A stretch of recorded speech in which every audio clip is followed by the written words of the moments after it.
জাতীয় নির্বাচনে মাত্র 6টি আসন পেলেও দমে যেতে নারাজ নতুন রাজনৈতিক শক্তি ন্যাশনাল সিটিজেন পার্টি এনসিপি। আসন্ন সিটি কর্পোরেশন নির্বাচনকে সামনে রেখে দলটি এখন আদর্শের চেয়ে কৌশলগত জয়ের দিকে বেশি নজর দিচ্ছে।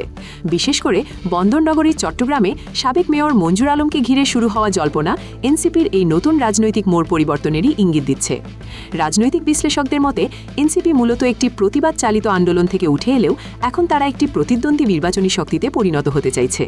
ছাত্র জনতার আন্দোলনের ফসল হিসেবে পরিচিত এই দলটি কেবল তরুণ প্রজন্মের ওপর ভরসা না করে অভিজ্ঞ ও প্রভাবশালী রাজনৈতিক ব্যক্তিত্বদের দলে টানার চেষ্টা করছে।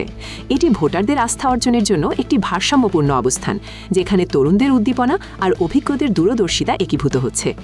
চট্টগ্রামের মতো গুরুত্বপূর্ণ শহরে মঞ্জুর আলমের মতো অভিজ্ঞ কাউকে সমর্থন দেওয়া বা দলের মুখ হিসেবে তুলে ধরা এনসিপির জন্য একটি বিশাল টার্নিং পয়েন্ট হতে পারে। এর মাধ্যমে দলটি প্রমাণ করতে চায় যে তারা কেবল রাজপথের আন্দোলন নয়, বরং নগর ব্যবস্থাপনার মতো বাস্তবমুখী চ্যালেঞ্জ নিতেও প্রস্তুত। সিটি কর্পোরেশন নির্বাচনের এই ফলাফলই বলে দেবে এনসিপি কি কেবল একটি আঞ্চলিক শক্তি হিসেবেই থেকে যাবে, নাকি তারা বাংলাদেশের রাজনীতির মূল ধারায় নিজেদের স্থায়ী অবস্থান পাকাপোক্ত করতে সক্ষম হবে।